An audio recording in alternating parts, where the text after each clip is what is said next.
My name is Rhonda Marks, and if anyone had told me that my own son would one day send me a gift meant to end my life, I would have called it madness.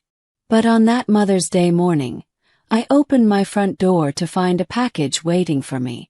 A sleek black box, heavy in my hands, carrying the kind of elegance you'd expect from something rare and expensive.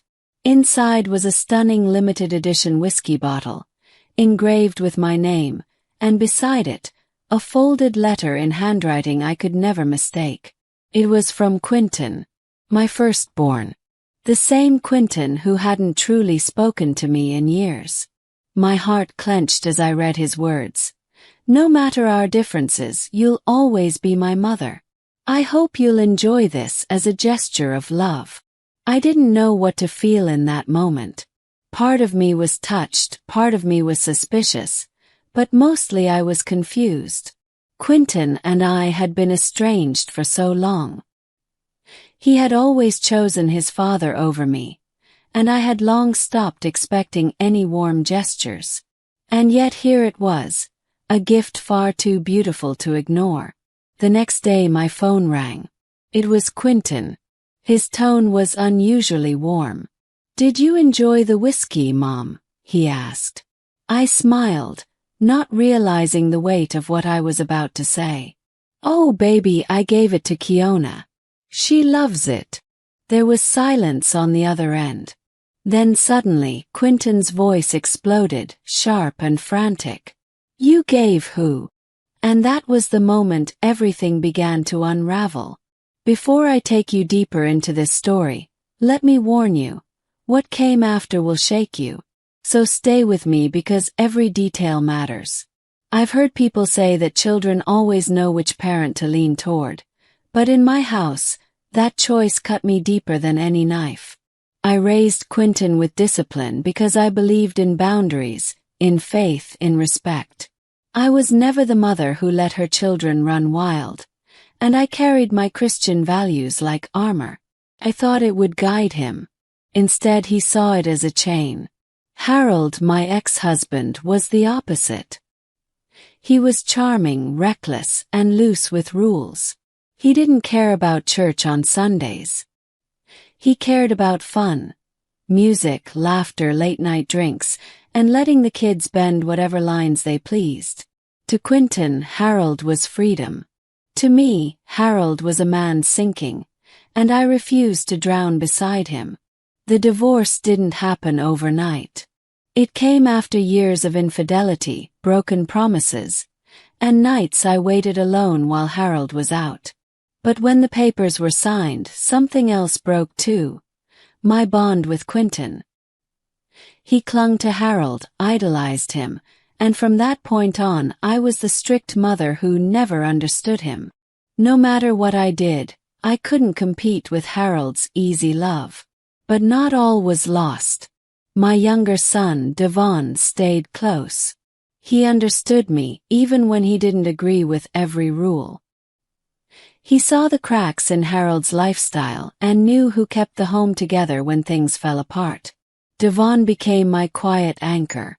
But Quentin slipped further away. He stopped answering my calls. He skipped holidays, birthdays, even family dinners where I set his plate out, praying he would show. My texts sat unread, my voicemails ignored. And when he did speak to me, it was curt, detached, as if I were nothing more than an obligation he wished he didn't have. What hurt most was knowing I hadn't wronged him. I had only tried to raise him right. Still, in his eyes I was the enemy. And Harold was the hero. That fractured bond hardened into silence, and silence into estrangement.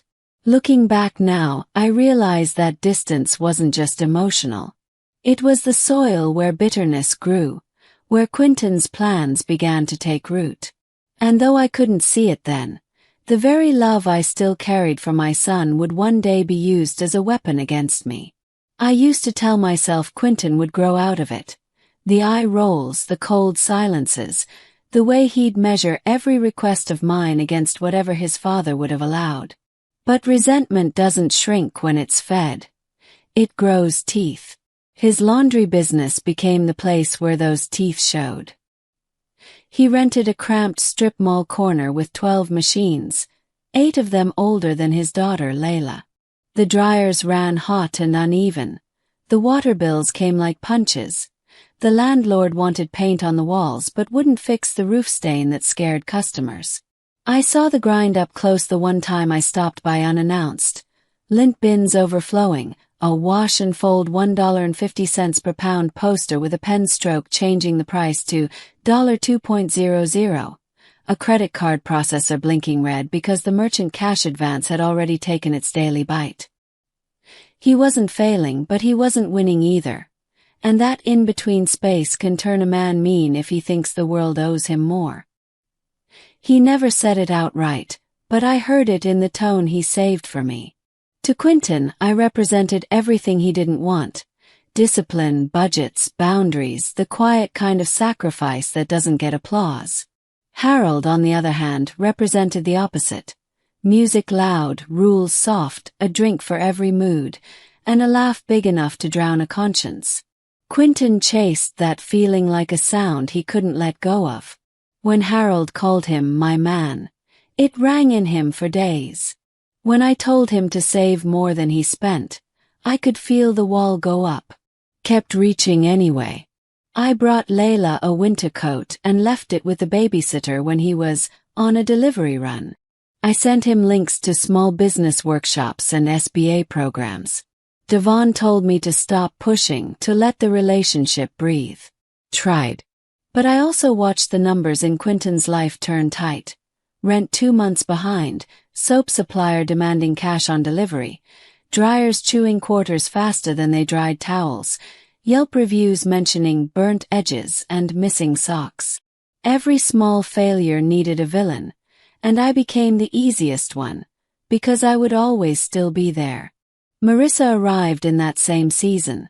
Sharp nails, a hustler's smile, and a way of filling a room that made Quentin stand straighter. She had a vision board in her phone and a list of the best corners in Orlando for a salon. Foot traffic, parking, nearby coffee, the right kind of neighbors. Quentin wanted to give it to her. He started speaking in new numbers. Lease deposits, chair rentals, Instagram ad spends. But numbers don't care about want. The laundry could barely cover his loan payments, much less seed a salon in the heart of Florida. So the gap between his life and the life he promised her became a crack he stared into at night. When a man fixates on what he can't afford, he starts inventorying the people he thinks owe him. Harold had planted a seed long before. A man has to create his own luck. Quentin twisted it into something else. Luck as entitlement, love as payout. He knew he was listed on my insurance. Years back, when he was still taking my calls, I told him I kept him as beneficiary because mothers think about storms before they see clouds. I wanted him secure if anything happened to me. Instead of gratitude, he filed it away like a safety valve the world installed just for him. The more he struggled, the more he rewrote our history to justify a solution he hadn't said out loud yet. To him, my rules became cruelty, my church became judgment, my budgeting became proof I never wanted him to enjoy anything. I heard the story harden in his voice. If I was the obstacle, then removing me was progress. It's a cruel logic, but resentment isn't logical. It just wants a target. I saw signs without knowing what they meant. Quentin started asking Harold odd questions about paperwork, out of curiosity. He probed how policies worked, how beneficiaries changed, whether payouts were taxed. He asked me once casually whether I still kept that old policy from the job. I remember saying yes, and feeling a pinch of sadness that he only ever called to ask for details, never for dinner. He laughed it off and pivoted to Layla's school project. But later, I replayed the call and felt the weight of the parts that shouldn't have mattered. Meanwhile, the laundry fought back. Dryer bearings grinding, a Wednesday pipe leak that cost him a day's revenue, A newer laundromat opening 5 blocks over with stainless machines and a latte bar that made people feel expensive just by being there. Quentin called it cheating, as if better planning was an unfair advantage. He took another advance with a smiling lender who promised fast approvals, waking up to discover the lender could dip into his account every weekday at 7 a.m. before he'd sold the first pound of wash. In that pressure chamber, Harold's voice got louder in Quentin's head, and mine got smaller. I became the lecture he'd already memorized and refused to hear again. He convinced himself I had chosen rules over love, forgetting that rules were the way I loved. Food on the table, lights paid, boys to bed on time, nothing glamorous, everything necessary. He wanted glory. I offered ground. He hated the ground. By the time Mother's Day approached, all the tinder was stacked. Debt, pride, the fantasy of an instant fix, and a story that painted me as the reason he couldn't step into the life he promised Marissa. I didn't know he'd already found a bottle that could carry both sentiment and sin. I didn't know he remembered the years I took a sip with Harold on good days and assumed I still did. I didn't know my name on a label would be the final piece that made the plan feel righteous in his mind. Resentment doesn't announce itself. It just rearranges the furniture in a man's heart until he can't see the door. When the package arrived, I thought I was holding an apology. Looking back, I was holding the shape of his grievance, polished, heavy, and designed to look like love. If Quentin's life had been nothing but a struggle with washing machines and late rent notices, I might have thought he'd eventually come back around. Maybe humble himself, maybe let me help him steady his feet. But then Marissa Boyd walked in, and with her came a new kind of hunger. She wasn't like his ex-wife, the quiet girl who tolerated the laundromat and his broken promises until she finally left. Marissa was sharper, louder, and unashamed about wanting more. She talked about hair shows in Atlanta, salon launches in Miami, celebrity clients who could make a place pop just by taking a picture in the chair. From the beginning, she fed Quentin a diet of ambition dressed as love. She told him he was capable of more, that he was wasting his energy folding strangers' socks and chasing quarters out of dryers. She painted visions of velvet couches in a waiting area, mirrors lined with lights, stylists in black uniforms, and her name in gold on the door. Marissa's Luxe Studio. Quentin soaked it all up because her praise made him feel like he was already that man, the provider, the builder, the king. But in reality, every time she showed him a storefront on her phone or a budget breakdown, the gap between his means and her dreams grew wider. That gap turned into pressure. He wanted to give her the world, but the numbers in his accounts laughed back at him. Every loan application came back with higher interest. Every investor he approached asked for collateral he didn't have. He was trapped in the math, but Marissa's eyes were on the lifestyle. She didn't settle for laundromat talk. She wanted opening parties, champagne glasses clinking, and Instagram pages full of high-end clients. Quentin told her he would make it happen. He promised, because promises came easy when the alternative was losing her. And that's when he started looking at me, not as his mother, not as the woman who raised him, but as a means to an end.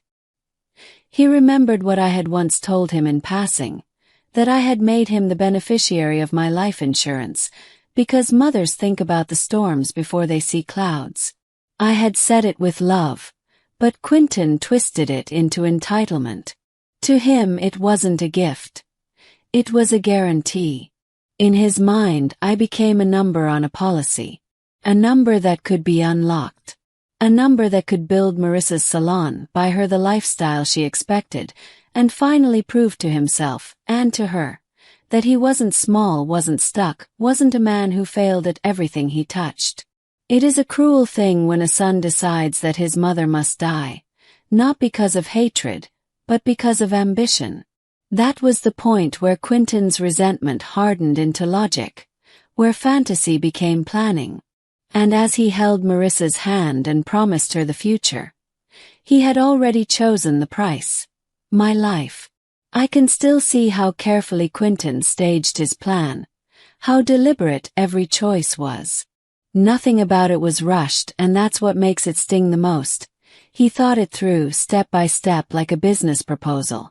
He wanted it to look like love wrapped in glass. He went online and found a specialty company that engraved liquor bottles for anniversaries, retirements, and birthdays. He picked the darkest whiskey they offered, the kind meant to look rich and rare, then paid extra to have my name etched into the glass. To Mom with love, Quentin. The packaging came with a velvet lining and a handwritten note option, but he declined that last feature. He wanted his own handwriting to speak louder than any machine. The poison wasn't something he stumbled into. He searched, he asked questions, and he spent money on it. He didn't buy anything reckless that would stand out on a pharmacy camera. He picked something quiet, something soluble, something that could pass in the burn of whiskey without a second thought. He measured it carefully into the bottle, resealed the cork, and held it up to the light like he had just bottled reconciliation. But what tied the bow on his scheme was the letter. He sat at his kitchen table with Marissa out running errands, folded a sheet of lined paper, and wrote in a tone that felt just believable enough. No matter our differences, you'll always be my mother. I hope you'll enjoy this as a gesture of love. Maybe this can be a new beginning for us. His loops were wide. His ink smudged where his hand rested, and the words dripped with a tenderness he hadn't shown me in over a decade. He sealed the letter and slid it into the box beside the bottle, then arranged it all back into the packaging like a jeweler setting a diamond. He wanted me to see a son reaching for his mother, not a son calculating her death. And that confidence came from one flawed assumption, that I still drank. He remembered the days when Harold and I were still married, when I would sip a glass of whiskey with him on summer nights. That was his last memory of me and alcohol. He never cared to notice that I had put the bottle down years ago, both for my health and for my faith. It was that single mistake, that blind reliance on the past, that turned his perfect plan into a fatal miscalculation. He thought he was sending me a peace offering. He was really sending me the proof of how little he ever truly knew me. When I think back to it, my choice felt so small, so ordinary, the kind of gesture people make every day without thinking twice. The whiskey had sat on my counter for hours, the glass catching bits of morning light, the letter folded neatly beside it. I had read Quentin's words again and again, trying to decide if they meant anything. Part of me wanted to believe they did.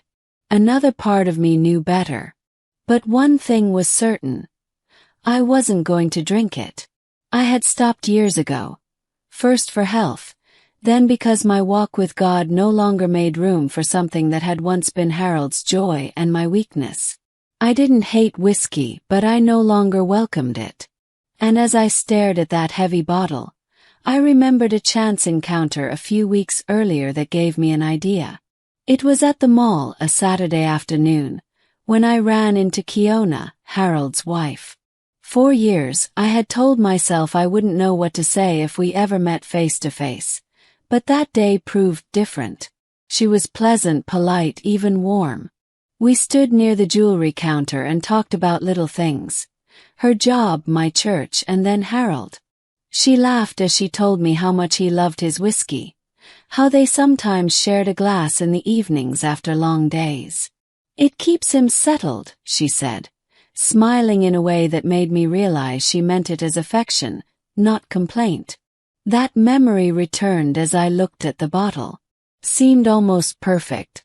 Instead of letting the gift sit unopened, I could pass it along to someone who would actually appreciate it. Kiona's words had made me believe she enjoyed it as much as Harold, and giving it to her felt like a graceful gesture, a way to show kindness despite the complicated history between us. So I packed it back into its box, tucked the letter inside without much thought, and delivered it. No malice, no second-guessing, just a decision that felt right at the time. I remember her surprise when she saw it, the way her eyes widened at the engraved glass. "This is beautiful," she said, and I could tell she meant it.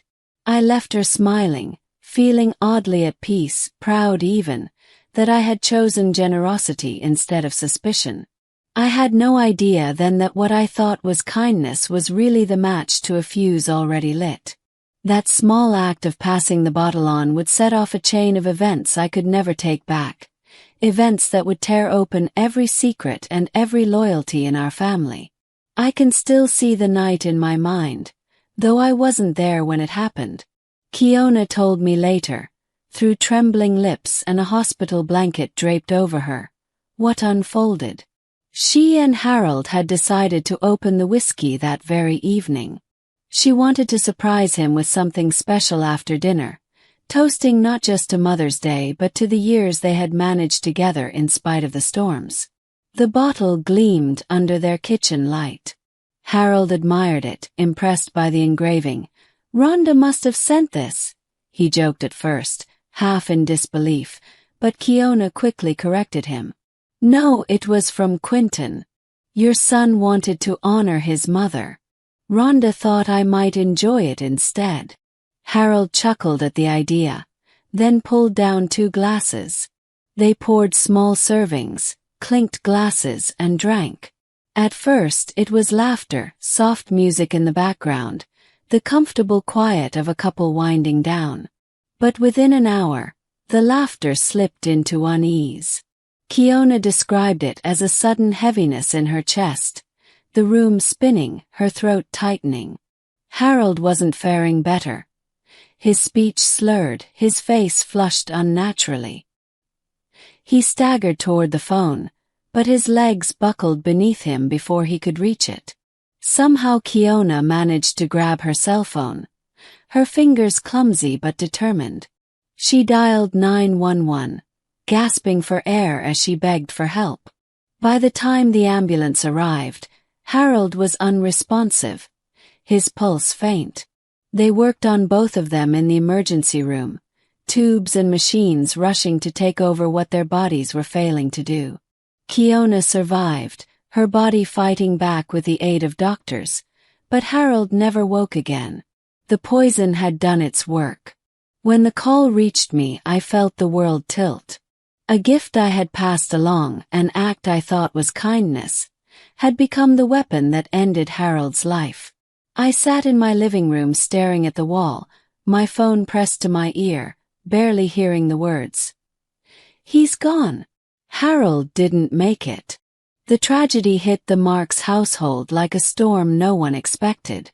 What was meant to look like reconciliation, a son honoring his mother, had turned lethal. Kiona clung to survival, Harold was gone, and I was left with a knot of guilt and confusion that made it hard to breathe.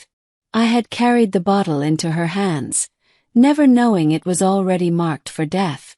The day after Harold died, I found myself sitting in a stiff chair across from 2 detectives, their notebooks open, their eyes heavy with suspicion. It didn't matter that I hadn't seen Harold in years, or that I had moved on from the marriage that nearly broke me. What mattered was that the poisoned bottle had passed through my hands. To them, that was enough to make me the first suspect. They laid out their reasoning bluntly. I was the ex-wife. I had history, motive, bitterness if I wanted it. They spoke of divorce like it automatically bred revenge. "Mrs. Marks," one of them said, leaning forward, "why give your ex-husband's wife such an expensive bottle? That's not typical, is it?" The way his words hung in the air, I could tell they expected me to stumble. But I didn't. I told them the truth exactly as it happened. I described the package on my doorstep, the engraved bottle, Quentin's letter folded neatly beside it. I explained how I hadn't touched whiskey in years, how my health and faith no longer allowed it. And then I shared the moment at the mall when I'd run into Kiona, how she had laughed about evenings spent sharing a glass with Harold. It just felt right, I said. Why let it sit and gather dust when she could enjoy it? They pressed harder. Had I resented Harold's marriage to her? Did I feel replaced, humiliated, cast aside? I looked them both in the eyes and said, I left Harold because I refused to be dragged through his lifestyle. If I wanted him gone, I wouldn't have wasted decades raising his children and rebuilding my life after him. It was my calm that began to shift the tide. Not defensiveness, not anger, just steady truth. They didn't expect that. When they asked to see the letter, I produced it, Quentin's handwriting still bold across the page. I pointed out the engraving on the bottle, the expense of it, the message it carried. Does this look like something I would create for myself, just to destroy him? Yes. That letter planted the first seed of doubt. If I hadn't bought the bottle, who had? If I hadn't written the words, then whose handwriting was it? Piece by piece, the line between me and the poison began to blur in their eyes, but not in my favor. For Quentin, the spotlight was inching closer. I left the station that evening drained. My name not yet cleared, but no longer the only name they whispered. I knew the road ahead would be long, but one thing was certain. I would not allow lies to bury me. If Quentin thought his gift would go down without questions, he underestimated both the truth and the mother he tried to erase. The day Quentin sat across from detectives, he wore the mask I knew too well, the practiced charm he'd learned from Harold, the smirk that passed for sincerity. He came in with his shirt pressed, his voice low and heavy with grief. I can't believe my father's gone, he said, shaking his head as though the words alone were unbearable. To anyone else it might have sounded convincing. To a mother it was performance. He denied everything.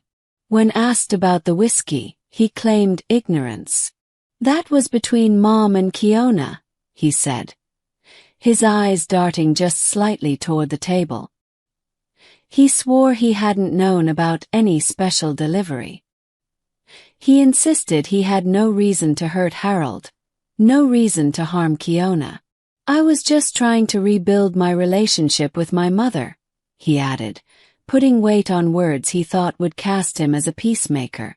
But detectives didn't just hear words, they watched the spaces between them. His answers came too rehearsed, his pauses too long. And then came the cracks, small but impossible to ignore. They knew about his laundry business, how it barely kept afloat. They had his financial records, those merchant advances cutting into his bank account before sunrise every morning. He spoke of managing just fine, but the paper trail told another story. Bills overdue, equipment on its last legs, rent behind. And then there was Marissa. She wasn't in the room with him, but her presence lingered in his words. Detectives already knew about her salon dreams. He had spoken too freely in public, bragging about plans to open big in Florida.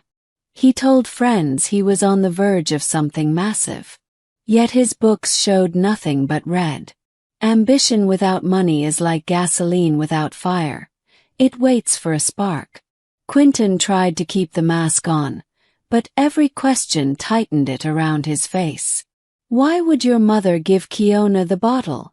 One detective asked. Quentin stammered, fumbling for an answer. Maybe she didn't want it. I don't know. His voice cracked for the first time. They pressed harder. You sent her a letter. You wrote those words. Why? He shifted in his seat. Because she's my mom. I wanted her to know I still cared. But even that sounded hollow. Detectives compared his feigned grief against the weight of evidence piling in the background. The engraving, the poison traces, the payments for a bottle he swore he'd never ordered. The image of a grieving son was beginning to collapse under the shadow of a desperate man with too much to lose. He left the station that day walking tall, but suspicion clung to him like smoke. They weren't done with him, and he knew it. What he didn't know was just how deep they were willing to dig, and how quickly the ground beneath his story was giving way. It didn't take long before the mask Quentin wore finally slipped, not in his words, but in the evidence he couldn't erase. Detectives pieced together the trail with the patience of men who'd seen it all before. They started with the whiskey itself. Forensics confirmed what the hospital doctors had already suspected. The bottle had been tampered with. Traces of poison, carefully measured, dissolved cleanly in the amber liquid. It wasn't an accident, it wasn't a manufacturing flaw. Someone had turned that bottle into a weapon. From there the paper chase began. They traced the order back to an online boutique specializing in luxury bottles. The account was under a name Quentin thought would shield him, but the payment didn't lie. His own debit card tied to his business account had been used. The shipping address originally listed was his laundromat, later rerouted to my home. When confronted with the receipt, his claim of ignorance fell flat. Then came the money trail. Quentin had been drowning in debt for months, the laundry bleeding quarters while lenders yanked cash from his account daily. Detectives uncovered bank statements littered with overdraft fees, overdue notices, and cash advances from lenders known for preying on desperate owners. It painted the picture of a man living on borrowed time. Marissa's name surfaced next. Detectives pulled phone records and text exchanges between them, and the words were damning. "We need this soon," she wrote in one message. "Once the salon opens, we'll be set. No more small life." Quentin replied with promises, words that reeked of urgency. He talked about finding a way and handling it before summer. It didn't say murder, but it didn't have to. The timing and the context made the picture clear. His alibi unraveled just as quickly. Quentin had told them he spent Mother's Day weekend working late at the laundromat, handling overflow before the new week. But security footage showed otherwise. The cameras across from his shop caught him leaving early, carrying a package that matched the dimensions of the whiskey box. Detectives compared the timestamps with the shipping reroute request, and the puzzle locked into place. Piece by piece, the image of the grieving son collapsed. What remained was a man cornered by debt, driven by ambition, and willing to gamble with blood for a payout. The golden ticket he thought he had found was beginning to look more like a noose tightening around his own neck. By the time detectives laid the evidence side by side, the poisoned whiskey, the online order, the financial ruin, and Marissa's relentless dreams, there was little left for Quentin to hide behind. The bottle he had once lifted to the light with pride now glowed with proof of his guilt. The day Quentin's lies finally fell apart, the courtroom was so quiet you could hear the shuffle of every paper, the faint creak of wooden benches as people shifted in their seats. I sat beside Devon, his hand gripping mine so tightly it felt like he was trying to hold us both together. We weren't there as spectators. We were there as family, torn apart by the very man sitting at the defense table in a suit that couldn't hide the weight of betrayal. The prosecution wasted no time laying out the double life Quentin had tried to live. They painted him as the son who idolized his father, the boy who saw Harold as freedom and me as a prison. They traced how that worship turned into resentment, how his loyalty to Harold was so blinding that he convinced himself killing me was justified, even profitable. And then, with devastating precision, they showed how his plan twisted on itself. The poison meant for me ended up in Harold's glass, killing the man Quentin claimed to love above all else. I sat frozen as they displayed the evidence. The receipt for the engraved bottle, his bank records dripping in red ink, and the text messages with Marissa, each line a nail in the coffin of his excuses. The jurors read the words he had written. "We need this soon. I'll handle it before summer. The money will come." Every phrase revealed the desperation he had hidden behind a mask of ambition. Quentin tried to hold on to his performance, but the cracks were too wide now. His denial sounded brittle. His shoulders slumped under the weight of proof he couldn't outrun. And when the prosecutor reminded the jury of the letter he had written to me, "No matter our differences, you'll always be my mother," the irony filled the room like smoke. Those words, meant to cover poison, became the very rope that tied him to it. Beside me, Devon shook his head slowly, his eyes wet, his chest rising and falling with a grief I couldn't touch. He wasn't just mourning Harold. He was mourning the brother he had lost long before this trial began, the boy who once played basketball with him in the driveway, now revealed as a man capable of plotting his own mother's death. No. I sat there numb, caught between pain and clarity. The son I had carried, raised, prayed over, had stood on the witness stand and shown himself to be both betrayer and fool. His worship of Harold and hatred of me had fused into a plan that not only destroyed him but claimed Harold's life in the process. That was the moment Quentin was truly unmasked. Not by detectives, not by lawyers, but by the truth itself. And as I gripped Devon's hand, I knew there was no stitching this family back together. Some betrayals don't just break trust. They burn the bridge so completely that nothing can ever cross again. The trial stretched on for weeks, but each day carried the same sting. Hearing my son's name tied to words like murder, conspiracy, fraud, intent. No mother is built for that, yet I sat through it day after day because I refused to look away from the truth. If Quentin had chosen this path, then I would watch it to the end. The prosecution laid everything bare. They walked the jury through his debts, the merchant advances pulling money out of his account each morning before he made a single dollar. They showed the receipts of his luxury purchase, the custom whiskey bottle engraved with my name. They presented the forensic reports, the poison found dissolved in the whiskey, measured with care, not accident. They spoke of his desperation and the promise he had made to Marissa, that a salon in Florida would be hers, that life was about to change. And then came the testimony that cut like glass. Marissa herself.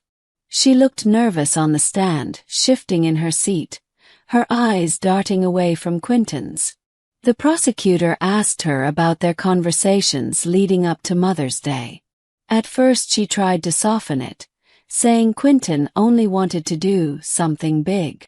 But when pressed with her own messages, her voice broke. The jury heard her words. "We need this soon. Once the salon opens, no more small life." She admitted that Quentin had spoken often of insurance money, though he never used the word kill. Still, the implication was clear, and her reluctant honesty nailed the motive in place. The defense tried to twist it, painting Quentin as a son trying to reconcile, a businessman misunderstood, a victim of unfortunate circumstance. But no story could erase the evidence. The poisoned bottle, the financial ruin, the false alibi. Every thread the defense pulled only made the knot tighter. The closing arguments were brutal. The prosecutor's voice echoed in the silent courtroom. This man did not just plan to kill his mother. He killed his father by his own hand. Greed was his motive. Desperation was his method, and arrogance was his downfall. When the jury left to deliberate, Devon and I sat in the gallery, our hearts heavy. It didn't take long. Within hours, they returned with a verdict: guilty of second-degree murder and attempted murder. The judge's sentence was stern: decades in prison, no chance of parole for at least 30 years. I watched as Quentin stood there, his jaw set, his eyes refusing to meet mine. The boy I had once tucked into bed now faced the rest of his adult life behind bars. The gavel struck, sealing his fate. And in that moment I felt no triumph, no satisfaction, just the cold weight of finality. My son had chosen greed over family, poison over love, and in doing so, destroyed everything he claimed to cherish. After the trial ended and Quentin was led away in shackles, people expected me to collapse under the weight of it all. Some even told me, "He's still your son," as if that was reason enough to leave the door cracked. But love does not mean blindness, and forgiveness does not mean letting a knife remain in your back. Quentin had made his choice, and now it was my turn to make mine. The first thing I did was call the insurance company. My hands trembled only once, when the representative asked me to verify the beneficiary on file. Hearing Quentin's name read aloud was like swallowing glass. But I steadied myself and spoke clearly. "Remove him. Effective immediately. Replace him with my youngest son, Devon Marks, and my granddaughter, Layla Marks." It was more than paperwork, it was a declaration. Quentin had spent months twisting the thought of that policy into his golden ticket, the key to a future with Marissa, the justification for my death.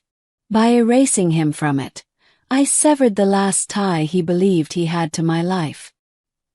He would not profit a single cent from my existence, nor from my passing.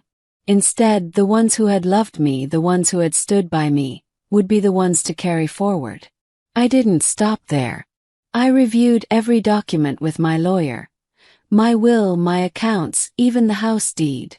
Wherever Quentin's name once stood, I stripped it away.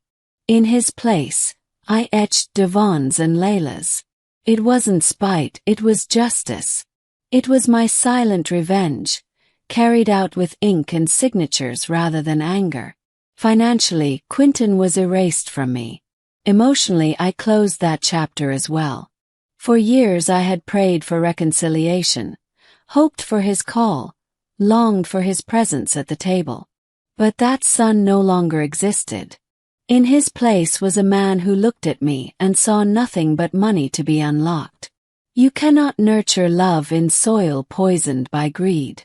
When I left the lawyer's office that day, the air felt lighter. Not joyful, just final. Quentin had already destroyed himself in court, but this was my way of making sure he could never reach through bars and pull one more piece of me down with him. He was cut off once and for all. My revenge wasn't loud. There were no fireworks, no declarations. It was quiet, legal, irreversible. And in that silence, I found a measure of peace. Prison has a way of stripping a man of illusions, and from what I was told, Quentin learned that lesson quickly. Gone were the sharp suits he wore to court, the swagger he tried to maintain under questioning. What remained was an inmate number stitched to a uniform, a man reduced to the consequences of his choices. He couldn't stop the world outside from moving on without him, and that became its own kind of punishment. I never visited, but word reached me. He saw pictures of Layla through other hands, grainy copies passed in envelopes. My granddaughter, the child he once neglected in favor of chasing Marissa's dreams, was thriving under my roof. She had stability, she had love, and she had Devon, a steady presence who treated her as more than an afterthought. Together, we made a home where she could grow without the shadow of her father's betrayal looming over her. Devon became the son I leaned on most, the one who showed up not out of duty but out of genuine care. He took me to appointments, helped around the house, and most importantly, never let Layla feel the absence her father created. Watching him step into that role, I realized how different two brothers could become under the same roof. One chose bitterness, the other chose love. And love is what endured. Even Kiona, carrying scars of her own survival, found her way into my life in ways I never expected. The poison had nearly claimed her too, and that kind of brush with death leaves marks you can't see. Yet she didn't let bitterness consume her. Instead, she reached out. What began as polite conversations grew into a bond neither of us anticipated. We grieved Harold in different ways, but in that shared grief we built something steady. Two women once divided by a man, now connected by survival and loss. Meanwhile, Quentin watched from afar, powerless. From behind those prison walls. He knew the family he once tried to fracture was now stronger without him. The mother he sought to kill was alive and thriving. The brother he dismissed was now the cornerstone. The daughter he neglected was secure and loved. And the woman he nearly killed, Kiona, stood beside me as proof that his plan had failed in every possible way. That was the cruelest irony of all. Quentin thought he could destroy us for money, but in trying, he cemented a future where he had no place at all. The family he lost was not just taken from him by circumstance. It was a family he had given up the moment he chose greed over love. I didn't walk away from this story with triumph stamped across my face. I didn't throw parties or declare myself a winner. Revenge, when it comes from a mother's hands, is not about gloating.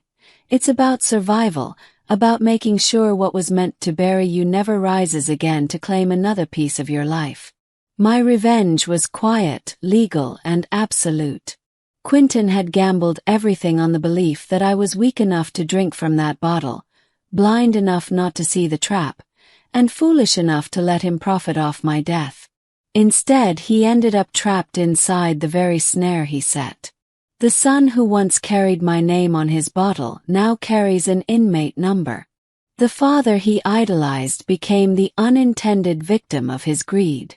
And the mother he despised, me, remains alive, steady, and untouchable. I poured my energy into what mattered. Devon stood by my side, and together we built a foundation Layla could depend on. That little girl, who once could have been collateral damage in her father's selfish schemes, grew up in a home free from chaos. Every smile she gave reminded me why I fought so hard to keep moving forward, even when betrayal cut so deep. Kiona, too, became part of my circle, scarred but resilient. We didn't pretend Harold's death wasn't tragic, but we refused to let it become the end of us. Our bond, born out of pain, became another piece of the life Quentin had failed to imagine for me, a life full of strength, family, and peace. And as for Quentin, I locked him away in my memory the same way the state locked him away in prison. I stopped replaying what-ifs and maybes. I stopped carrying the weight of wondering if I could have saved him from himself. Some betrayals burn too hot to ever rebuild from, and his was one of them. The bitter irony of it all lingers, though. Quentin thought killing me would buy him love, luxury, and freedom. Instead, it stripped him of everything. His daughter, his freedom, and the father he adored. In trying to end my life for money, he destroyed his own. So I chose peace. I chose to cherish Devon, to love Layla with all I had, and to close the chapter on the son who mistook greed for destiny. That was my final victory. Not loud, not cruel, but lasting.